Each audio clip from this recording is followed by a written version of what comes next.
Harka fuunee shamaa akkam jirtu kabajamoo dhaggeeffattootaaf daawwattoota Keelloo Miidiyaa odeeffannoon guyyaa irraa harkaa qabnu kunooti. Yaadni Itoophiyaa biyya koo jedhu sammuu dhalootaa keessaa kufee jira jechuun marroon dubbate.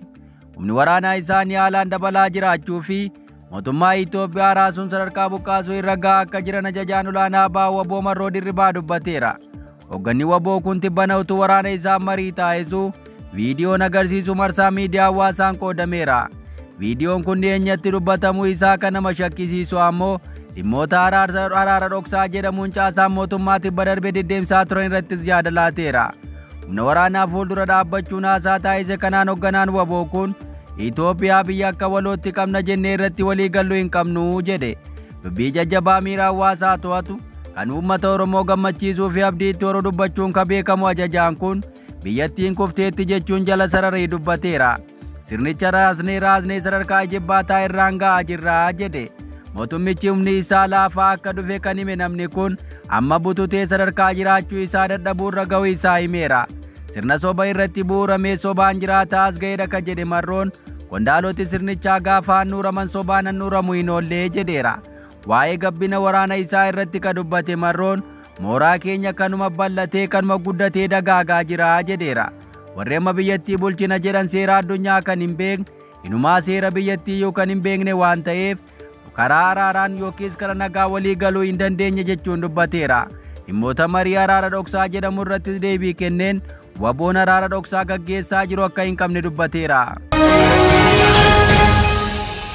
Oduu keenya itti aanuun Piroofeesar Mararaa Guddinaa mootummaa waliin mari'achuu barbaanna jechuun miidiyaaf yaada laatan. Guyya kaleessaa abbaa ofii kaafaa'uun pirezidaantii mootummaa naannoo Oromiyaa obbo Shimallis Abdiisaa haasofsiisuu akka barbaadan xalayaa banaa barreessuun kaleessa gaafatanii turan. Mariin kun haala nageenya Oromiyaa keessaa irratti ka fuulleffatu akka ta'e himameera. Addi Bilisummaa Oromoo karaa Hayyuduree Dhaabichaa Jaal Daawud Ibsaa fi akkasumas Koongireensiin Federaalawaa Oromoo karaa hooggana paartichaa Dr. Mararaa Guddinaa haala nageenya Oromiyaa irratti pirezidaantii mootummaa naannoo Oromiyaa obbo Shimallis Abdiisaa waliin marii gaggeessuu akka barbaadan xalayaan gaafatan.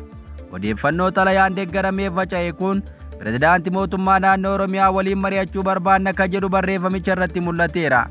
Hayyuduree ABO fi hoogganaan KFO's xalayaa kana irratti mallatteessaniiru. Dhimma kana irratti yaada BBC Afaan Oromoof kennaniin Piroofeesar Mararaa Guddinaa waa'ee nageenya biyyattii irratti mari'achuu barbaanna jechuun ibsan. Arsii dabalatee yeroo ammaa kana Oromiyaa keessatti nageenyi dhabamee waan jiruuf mootummaa waliin dubbachuun barbaachisaadha jedhu. Piroofeesar Mararaan gaaffiif deebii BBC waliin kaleessa taasisan kanaan rakkoo amma biyyattii keessatti babal'ate akkamiin furmaanni argamu akka malu gaafachuufi jedhan. Xalayaa kana kaleessa barreessuu kan himan Piroofeesar Mararaan xalayaa pirezidaantii mootummaa haasofsiisuuf barreessan kanaan hanga kaleessaatti deebii argatan akka hin qabne himaniiru. Kanaan dura pirezidaantii mootummaa naannoo Oromiyaaf xalayaa barreessuuf dhiisuu isaanii adda baasuuf ka gaafatameen ammoo deebii laataniin waggaa 4 dura malee isaa asitti quunnamtii mootummaa waliin hin qabnu jedhaniiru. Mariin isaan taasisuuf jedhan keessatti maaltu nagaa booresse maaltu ammoo nagaa deebisa ka jedhu akka ture siman. Dhimmoota diimokiraasii fi mootummaa ce'umsaa irra saasa'uu akka fedhan dubbataniiru. Walumaa gala mariin mootummaa waliin taasisuuf fedhan haala furmaata naannoo Oromiyaa irratti kan hundaa'edha jedhan. Uummanni nu gaafataa jira ka jedhan hoogganni KFO kun hawaasni uummanni nagaa dhabaa jirra maaliif calliftan ka jedhu gaaffii nuu dhiyeessaa jira jedhaniiru. Gaaffii uummataaf deebii laachuun mariin kun akka barbaachise siman. Rakkoon bal'ataa jira ka jedhan Piroofeesar Mararaa Guddinaa furmaata akkamii dhiyeessuu akka barbaadan irratti garuu dubbachuun feene. Diriddirii malee rakkoon biyya kanaa hiikamuu hin danda'u ka jedhan Piroofeesar Mararaa Guddinaa dhimma kana irratti haasa'uuf fedhii akka qaban illee akeekaniiru. Oduu keenya itti aanuun Arsii aanaa Asakootti namoonni 13 dhibee vaayirasii Maarbaarg jedhamuun shakkameen du'uun dhaga'ame. Godina Arsii aanaa Asakootti namoonni 13 lubbuun darbuun dhaga'ame.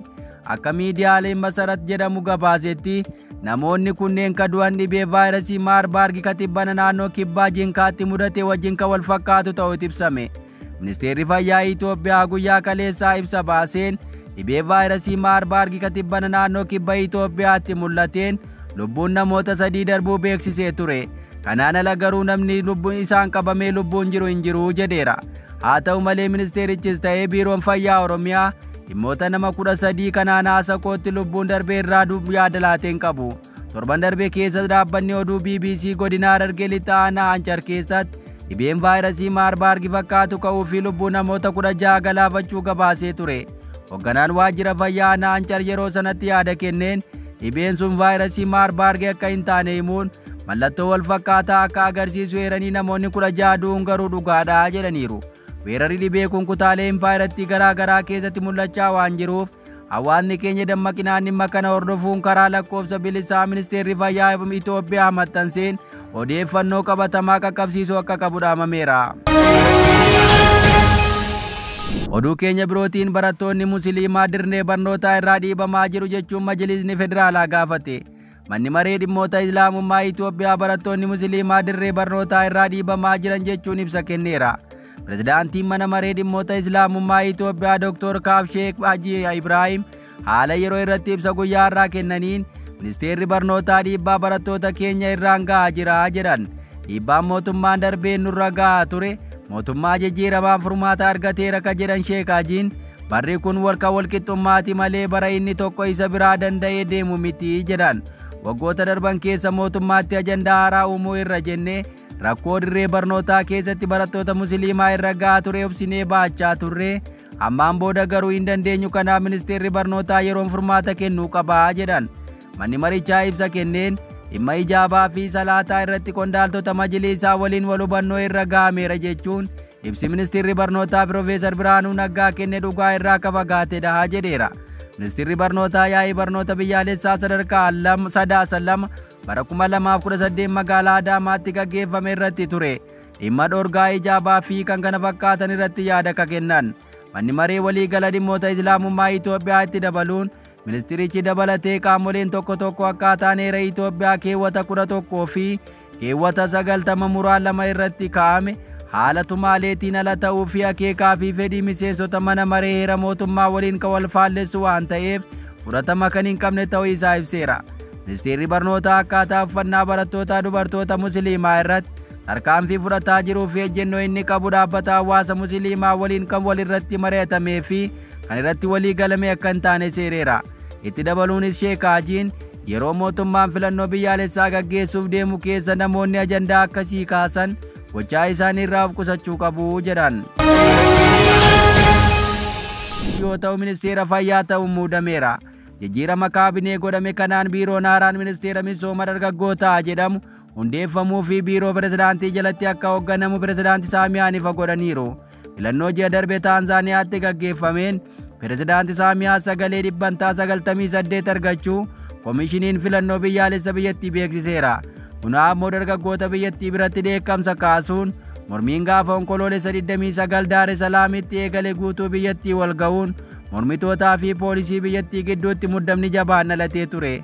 Erga Taanzaaniyaan bara 1960moota keessa gita bittaa jalaa baatee siyaasni biyyattii paartiidhuma tokkoon dhuunfatameera kan jedhan komii dargaggoota biyyattiiti.